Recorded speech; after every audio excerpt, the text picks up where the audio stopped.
Sambahin niyo ang Diyos, bituing nagniningning. Sambahin niyo ang Diyos, dagat, bundok, halaman at hayop.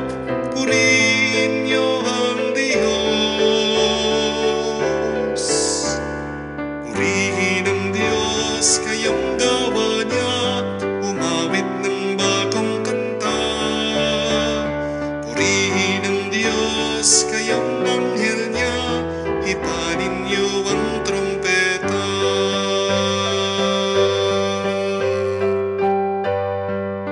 Sa ngalan ng Ama, ng Anak at ng Espiritu Santo. Amen. Sumainyo ang Panginoon. At sumayo rin.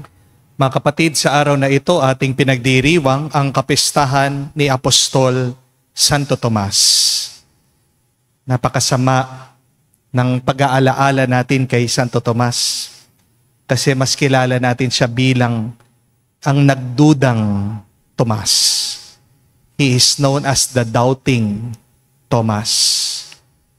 Pero hindi naman kasalanan ang pagdududa.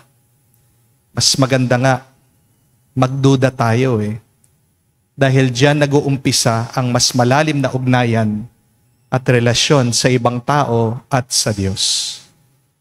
Ang mas masama ay yung naniniwala ka sa Diyos, pero hindi mo pa rin binago ang iyong pag-uugali, nananatili ka pa rin sa pagkakasala. Yan ang ating pagsisihan, mga kapatid, sa banal na misang ito.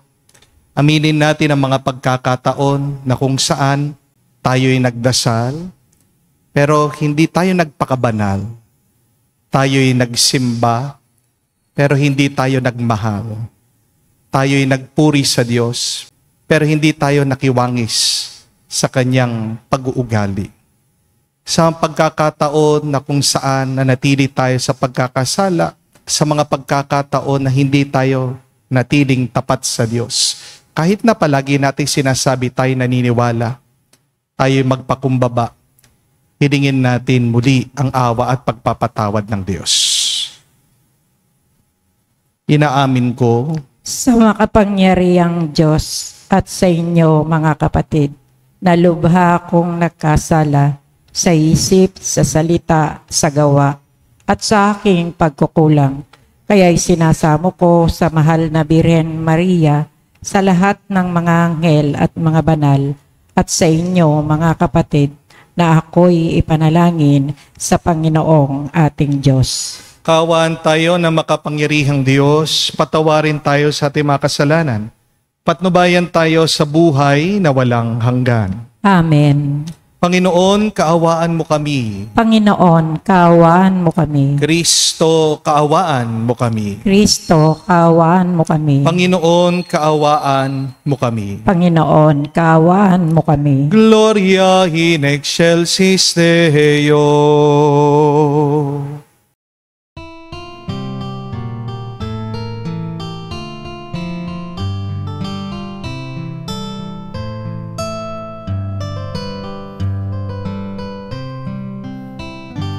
Luwalhati sa Diyos sa kaitaasan,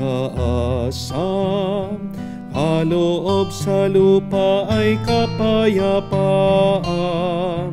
Pinupuri ka, ipinandarangal, sinasamba ka dahil sa dakila mong kalwalhatian. Panginoon naming Diyos, Hari ng langit, Amang makapangyarihan, Panginoong Jesucristo, bugtong na anak ng Diyos, Kordero ng Ama. Ikaw na nag-aalis ng mga kasalanan ng sanlibutan. Tanggapin mo ang aming kahilingan, ikaw na naluluklok sa kanan ng Ama. Maawa ka sa amin, ikaw lamang ang banal, Panginoong Jesucristo. Kasi sama ng Espiritu, sa luwalhati ng Ama. Amen. Amen. Amen. Amen. Manalangin tayo.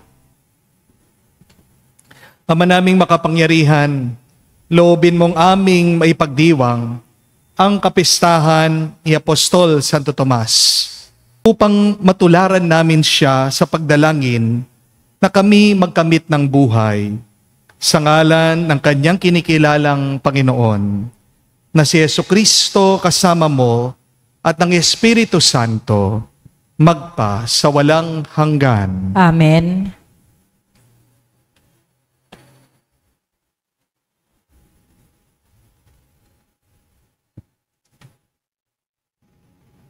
Pagbasa mula sa sulat ni Apostol San Pablo sa mga taga-Efeso.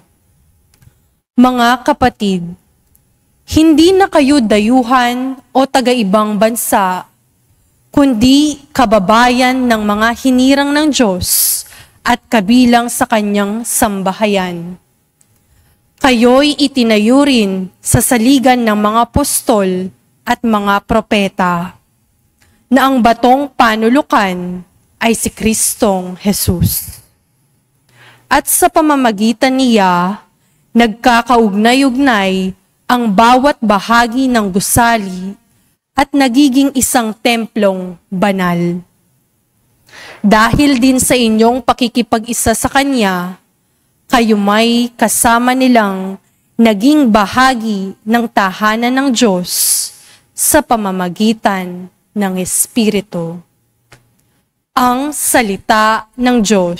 Salamat sa Diyos. Humayot dalhin sa tanan, mabuting balitang aral. Pumayot dalhin sa tanan, mabuting balitang aral. Purihin ang Panginoon. Dapat na purihin ng lahat ng bansa. Siya ay purihin ng lahat ng tao sa balat ng lupa. Pumayot dalhin sa tanan, mabuting balitang aral. Pagkat ang pag-ibig na ukol sa ati, dakila at wagas, at ang katapatan niya'y walang wakas. Pumayot dalhin sa tanan, mabuting balitang aral.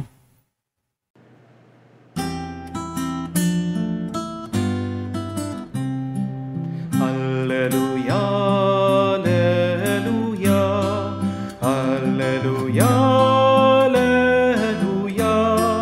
alleluia, alleluia, alleluia, alleluia, alleluia, alleluia, alleluia, alleluia. Mapalad at maligaya ang sumasampalataya sa di nakita ng mata.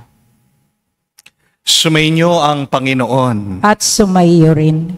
Ang mabuting balita ng Panginoon ayon kay San Juan.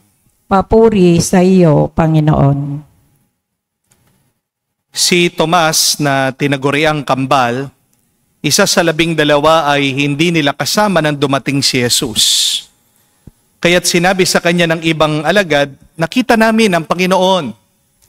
Sumagot si Tomas, hindi ako naniniwala hanggat di ko nakikita ang butas ng mga pako sa kanya mga kamay. At naisusuot dito ang aking daliri, at hanggat hindi ko naipapasok ang aking kamay sa kanyang tagiliran. Magkalipas ang 8 araw, muling nagkatipon sa loob ng bahay ang mga alagad. Kasama nila si Tomas. Nakapinid ang mga pintuan, ngunit pumasok si Jesus at tumayo sa gitna nila. Sinabi niya, sumainyo ang kapayapaan. Saka sinabi kay Tomas, tingnan mo ang aking mga kamay at ilapit dito ang iyong daliri. Ipasok mo ang iyong kamay sa aking tagiliran. Huwag ka na mag-alinlangan. Maniwala ka na. Sumagot si Tomas, Panginoon ko at Diyos ko. Sinabi sa kanya ni Jesus, naniniwala ka na ba? Sapagkat nakita mo ako? Mapapalad ang mga naniniwala kahit hindi nila ako nakita. Mga kapatid, ang mabuting balita ng ating Panginoon. Pinupuri ka namin, Panginoong Jesucristo. Magandang araw po muli sa inyong lahat. Magandang araw po, Father. Gusto ko pong isipin nyo ito. Halimbawa, meron po kayong sugat sa inyong kamay. Isipin nyo, sugat nyo ito. Napakalaki, napakasakit. At minsan kahit na anong gawin mo, dyan sa sugat na yan, ay hindi gumagaling. Ano po ang gagawin nyo kapag meron kayong sugat na lumalala o gumagrabe? Hindi po ba sigurado pupunta po kayo sa doktor? Ano po ang gagawin ng doktor? Check up niya, papatest niya, bibigyan kayo ng gamot kung kailangan na tatahiin, at pagkatapos lalagyan po ng band-aid o kaya ng benda, ng gauze. Pero ang tanong ko po sa inyo, ito, sino po talagang nagpapagaling sa inyo? Yung po bang doktor? Di po ba hindi? Ang katawan mo ang magpapagaling sa iyo. Amen? Ang katawan mo talaga ang maghihilom sa iyo. Tulong lang talaga ang doktor para gumaling ka. Amen? Gumagawa lang ng paraan ang doktor para mapabilis yung pagpapabuti mo. Amen? At kamukha po ng lahat ng bagay, ang pagpapagaling at pagpapabuti ay hindi pwedeng madaliin. Healing is a process. Kailangan ng pagpapagaling ng oras at ng panahon. Kaya nga, kahit na hindi tayo ang may kasalanan, bakit tayo ay nasaktan, tungkulin pa rin natin na pagalingin ang ating sarili. Understand that, my dear friends, that even if it is not your fault why you got hurt in the first place, it is your responsibility to heal yourself. Pwede mong sisihin ang ibang tao, ang mundo, kung bakit ka nasaktan. Pero bandang huli, responsable ka pa rin sa iyong kagalingan, sa iyong kalusugan. Amen? Ito po marahil ang dahilan bakit si Santo Tomas hindi kasama ng ibang alagad doon sa loob ng kwarto pagkatapos mamatay ng ating Panginoong Hesukristo. Nasa labas daw po si Santo Tomas. Bakit? Kasi yun yung paraan niya para pagalingin niya ang sugat ng kanyang puso. Kung ang paraan ng mga apostol para matanggap nila ang kamatayan na kanilang Panginoon ay sa pamamagitan ng pagkukulong, pag-iiyak, pagmumukmok. Iba po ang paraan ni Santo Tomas. Siya ay lumabas, siya ay naglakad-lakad. Ito po yung paraan niya para matanggap niya, para mawala yung lungkot sa puso niya. Hindi po ba may iba-iba po tayo ng paraan para tanggapin natin yung mga masasamang nangyayari sa atin. We have different ways of coping with our pains, hurts, and disappointments in life. Merong mga iba, nananahimik na lang. Merong mga iba, dinidistract nilang kanilang sarili sa panonood, sa entertainment, sa paglalaro ng games. Merong mga iba, nagbibisyo, umiinom, sumusugal. Merong mga iba, lumalabas, nagbabakasyon, nagpapakasaya. Meron din mga iba, dinadaan nila sa pagkain. They drown their sorrows by eating, by seeking pleasure. Meron din po mga iba na dinadaan sa pakikipagkwentuhan, naghahanap ng kausap, at marami po sa atin ang dinadaan na lang sa pag-iyak.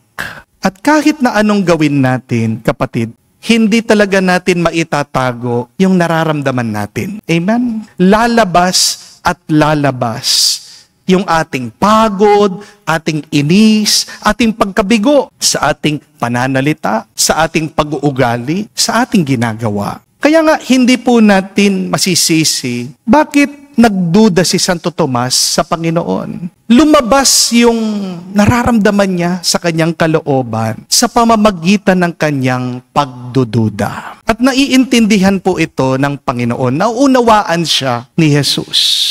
Lumabas lang talaga yung sugat ng puso ni Santo Tomas sa pamamagitan ng kanyang pagdududa kay Jesus. Hindi naman po masama ang nagdududa.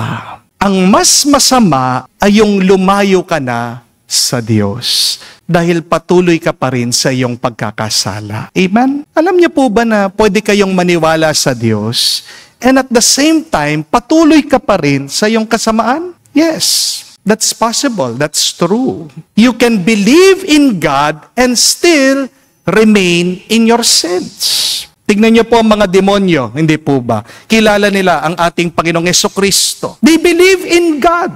The evil spirits, the devils, the demons. Pero nananatili pa rin sila sa dilim. Di bali nang magduda ka sa Diyos, kapatid, huwag ka lang lalayo sa Kanya. Amen? Doubt is never ever a bad thing. Doubt can be a beginning for your discovery of who God is. Doubt can start you in your journey to holiness. The real evil is unrepentance. Remember that. Kapag hindi ka nagsisisi, ibig sabihin, wala kang pagmamahal sa Diyos. Kapag hindi ka nagsisisi, hindi mo ninanais na mapalapit ka sa Panginoon. Pero nagdududa man tayo minsan o nagkakasala. Ito po ang mabuting balita. Kita yan ng Diyos. Alam ng Diyos ang ating mga sugat, ang ating mga hirap sa buhay. God sees your wounds. Jesus feels your hurt. The Lord understands your pain. Pero mabuting balita, hindi po hahayaan ng Diyos na manatili kang masaktan at nahihirapan. Anong gagawin ng Diyos? Hihilumin ka niya. Lilinisin niya ang sugat mo. We have a God who heals our wounds. We have a God who gives us a new life. We have a God that provides us with life and life eternal. Mga kapatid, ang kwento po ni Santo Tomas ay hindi po kwento talaga ng pagdududa. Ang kwento ni Santo Tomas, Apostol, ay kwento kung paano ang Diyos ay kaya niyang pagalingin ang sugat, sakit ng puso, at siya ang nagbibigay ng kapayapaan sa atin. At tayo po ay nagpapasalamat sa Diyos na handa niya tayong pagalingin kung gugustuhin lang natin, kung magpapakumbaba tayo sa Kanya, at kung maniniwala tayo sa Kanya. Kapatid, huwag na huwag mong ikakahiya ang iyong sugat. Amen? There is a blessing in your hurting. Minsan, kailangan natin masaktan para lang makapasok ang Diyos sa ating buhay. Remember, our wounds are the cracks in our life so that the light of God can enter into us.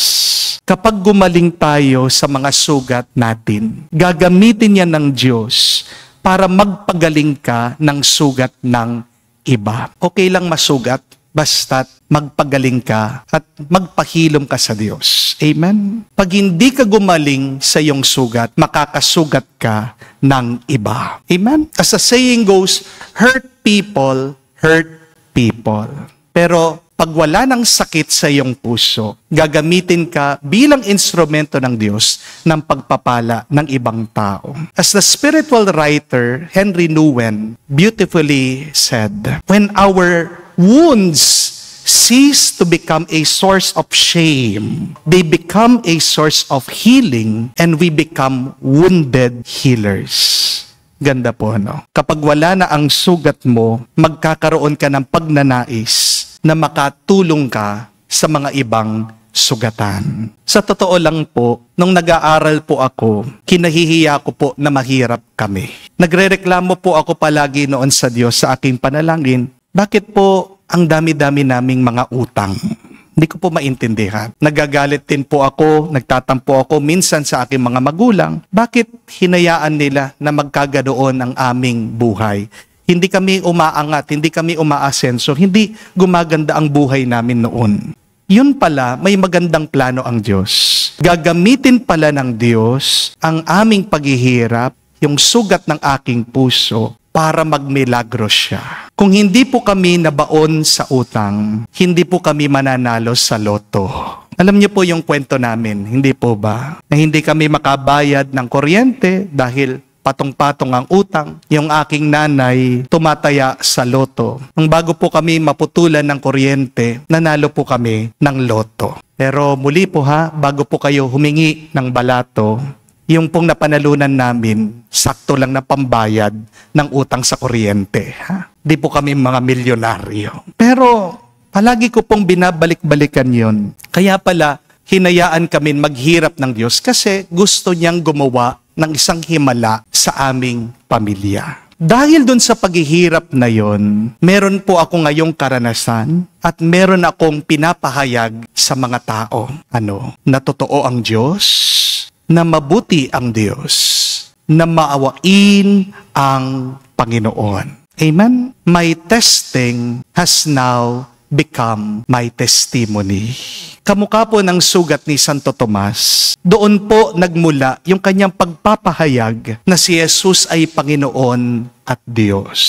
Kahit na nagduda si Santo Tomas, isipin niyo po sa lahat ng mga apostol ng Panginoon, siya lang ang nagsabi nun, unang-una, na si Kristo ay Panginoon at Diyos. Even if St. Thomas doubted, at the end he was the first to proclaim that Jesus was Lord and God. Kaya nga po mga kapatid, kung magpapakumbaba tayo, kung lalapit tayo muli sa Diyos, ang iyong mga sugat ay magiging sigaw ng pagpupuri at pasasalamat sa Kanya. Amen? Dalawa lang naman po ang pwede nating piliin kapag tayo ay nasusugat at nasasaktan sa buhay. Una, pwede mong piliin na manatiling sugatan. Pero pangalawa, pwede mong piliin na gumaling at magpakabuti.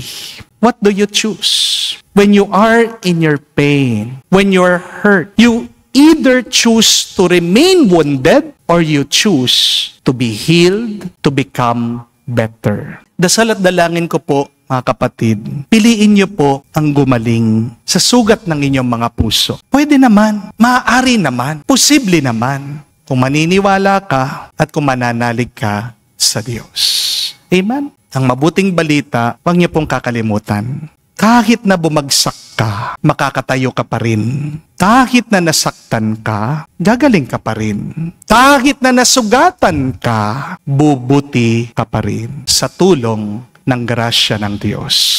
Kaya magpatulong din po tayo, naway sa dasal ni Santo Tomas Apostol, ang ating mga pagdududa, kung man tayo ay nasasaktan, man tayo ay nabigo, hindi sana maging hadlang yan para ipahayag natin kamukha niya na si Kristo ay Panginoon at Diyos. Sabihin natin, dasalin, Santo Tomas, ipanalangin mo kami, gabayan mo kami, tulungan mo kami, ngayon at magpakailanman. Amen. Tumayo po tayo. Taglay ang pananampalataya ni Kristong muling nabuhay na mga sugat ang tanda ng kanyang tagumpay. Ilapit natin ang ating mga kahilingan sa Ama ng habag. Ating sabihin, Panginoon, dinggin mo kami. Panginoon, dinggin mo kami.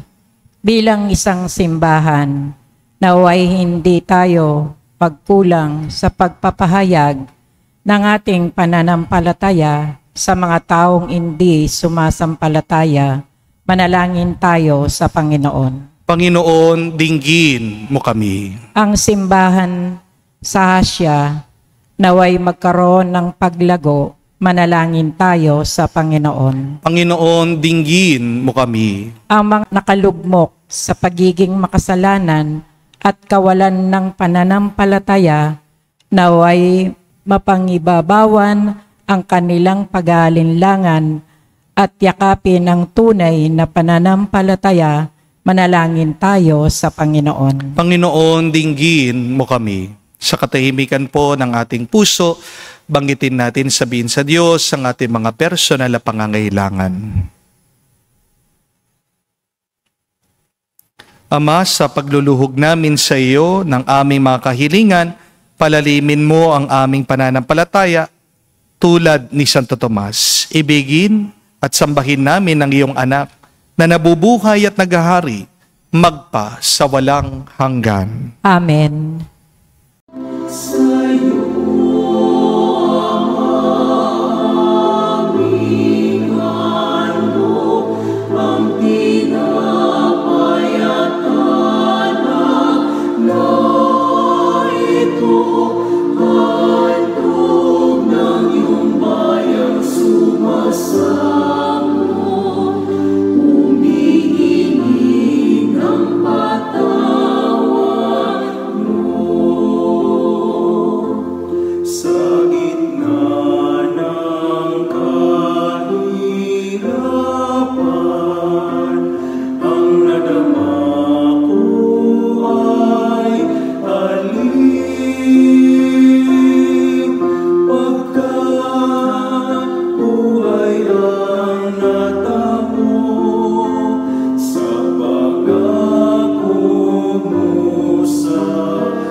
Panalangin kayo mga kapatid, para ng ating mga paghahain ay kalugdan ng Diyos, amang makapangyarihan. Tanggapin nawa ng Panginoon itong paghahain sa iyong mga kamay, sa kapurihan niya at karangalan, sa ating kapakinabangan at sa buong sambayanan niyang banal. Ama naming lumikha, inihahain namin ang aming paglilingkod. Kalakip ang dalangin taguyod mo ang iyong mga kaloob sa amin.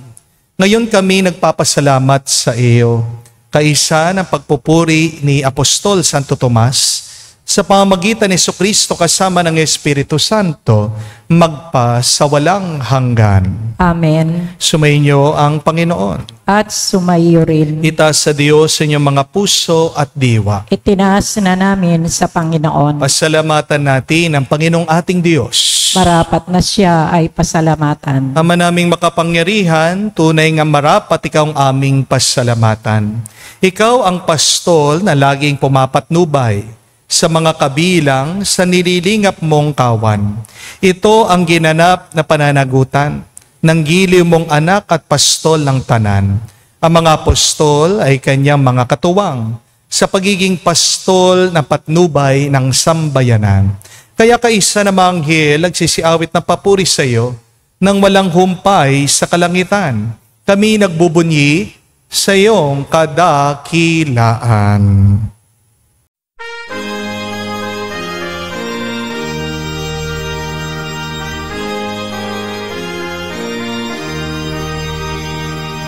Santo, Santo, Santo, Panginoong Diyos ng mga hukbo. Napupuno ang langit at lupa ng kadakilaan mo. Hosana sa kaitasan, pinagpalang na paninito sa ngalan ng Panginoon. Hosana sa kaitasan, Hosana sa kaitasan.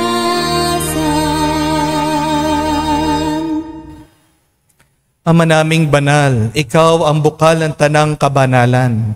Kaya't sa pamagitan ng iyong Espiritu, gawin mong banal ang mga kaloob na ito, upang para sa amin maging katawan at dugo ng aming Panginoong Jesucristo. Bago niya pinagtiis ang kusang loob na maging handog, hinawakan niyang tinapay, pinasalamatan kanya, pinaghati-hati niya iyon, inabot sa kanya malagad at sinabi, "Tanggapin ninyong lahat ito at kanin. Ito ang aking katawan na ihahandog para sa inyo."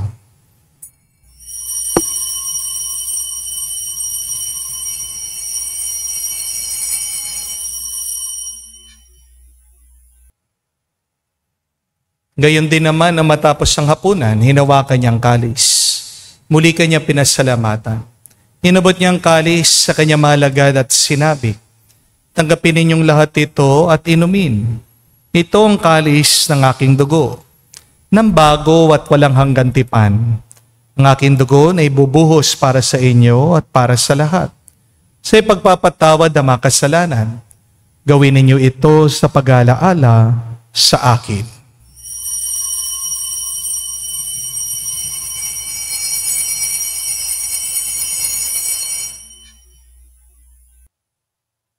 Ang misteryo ng pananampalataya.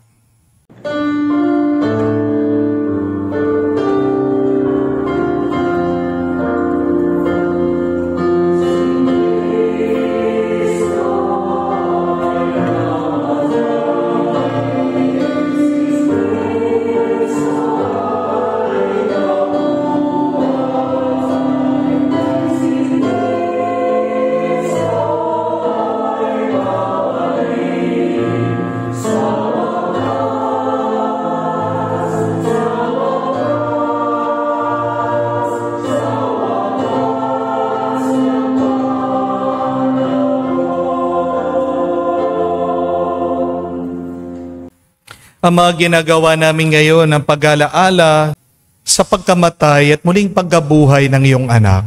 Kaya tiniyalay namin sa iyong tinapay nagbibigay buhay at ang kalis na nagkakaloob ng kaligtasan.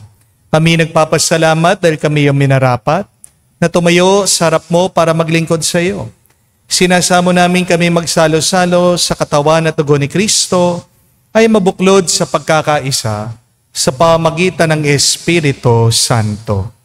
Amalingapin mong iyong simbahan, laganap sa buong daigdig. Puspusin mo kami sa pag-ibig.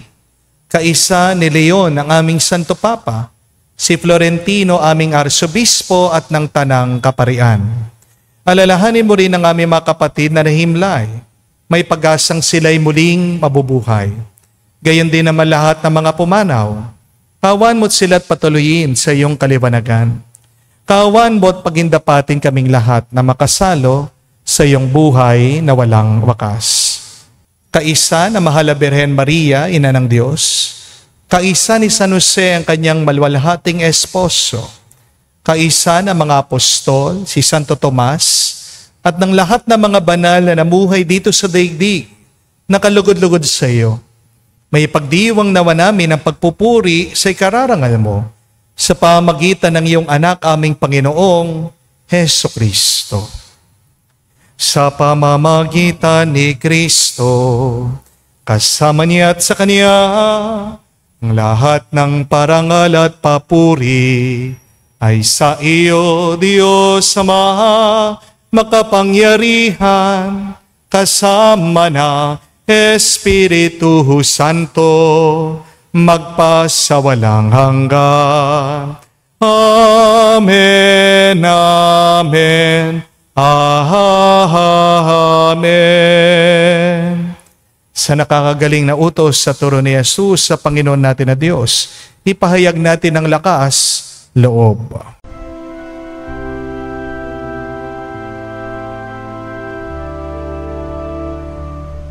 Ama namin, sumasalangit ka, sambahin ang ngalan mo, mapasa amin ang kaharian mo, sundin ang loob mo dito sa lupa para lang sa langit.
Hinihiling namin kami iadyas sa lahat na masama, pagkalooban ng kapayapaan araw-araw, iligtas sa kasalanan, ilayo sa lahat ng kapahamakan, samantalang aming pinanabikan ang dakilang araw ng pagpapahayag ng tagapagligtas naming si Jesucristo.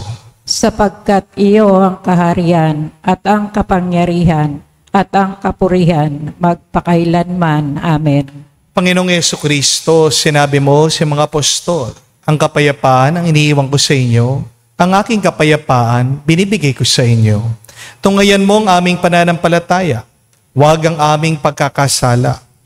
Pagkalooban mo kami ng kapayapaan at pagkakaisa ayon sa iyong kalooban, kasama ng Espiritu Santo, magpa sa walang hanggan. Amen. Kapayapaan ng Panginoon ay laging sumainyo. At sumayo rin. Magbigayan po tayo ng kapayapaan sa bawat isa. Peace with you po, kapayapaan po sa inyong lahat.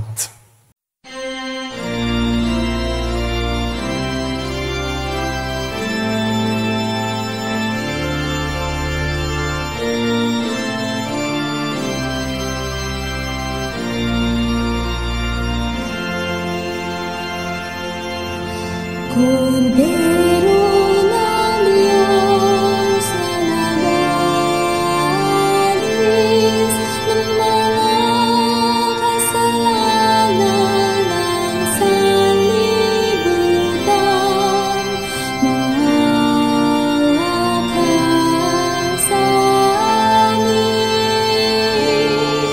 amin, maawa ka sa amin. Kordero ng Diyos na nagalis ng mga kasalanan ng sanlibutan, maawa ka sa amin. Kordero ng Diyos na nagalis ng mga kasalanan ng sanlibutan, ipagkaloob mo sa amin ang kapayapaan.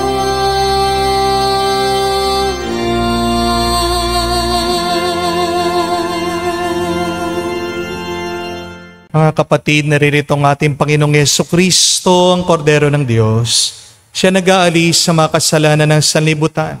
Mapalad tayong lumalapit sa piging ng Kordero. Panginoon, hindi ako karapat-dapat na magpatuloy sa iyo, ngunit sa isang salita mo lamang ay gagaling na ako.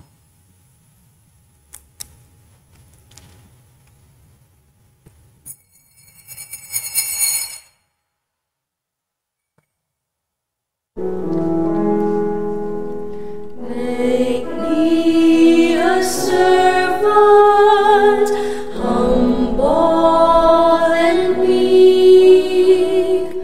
Lord, let me lift up those who are weak, and make the prayer of my heart always be.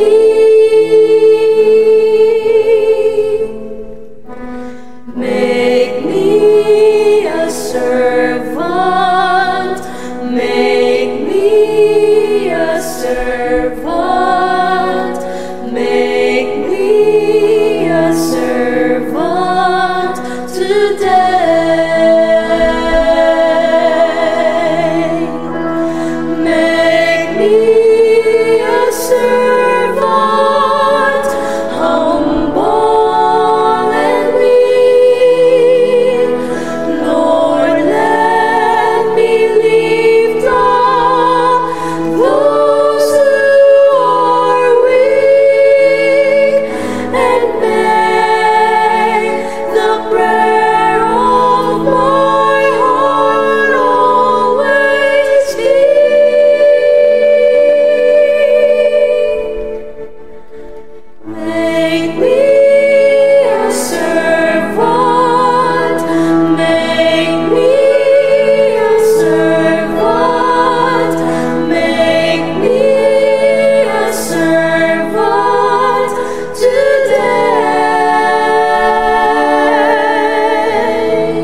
Manalangin tayo.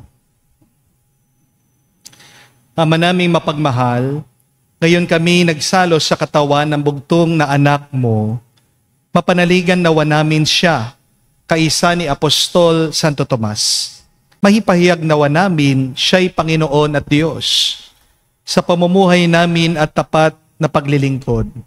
Sa pamamagitan niya kasama ng Espiritu Santo, magpa sa walang hanggan. Amen. Bakit tayo hinahayaan na masugat at mabigo ng Diyos? Dahil diyan pumapasok ang kanyang liwanag, diyan natin nararanasan ang presensya ng Panginoon.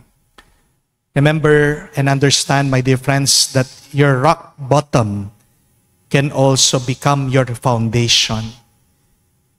San ka ba nadapa? Ano ba ang iyong paghihirap ngayon? Nandyan din ang Diyos, si Jesus, kasama mo. Kamukha sana ni Santo Tomas, kapatid, manalig ka din sa Kanya. Okay lang kung ikaw ay nagdududa, dadalawang isip, may mga agam-agam. Basta't magpatuloy ka lang. At sana maipahayag mo din kamukha ni Santo Tomas, Apostol, na si Jesus ay Panginoon at Diyos.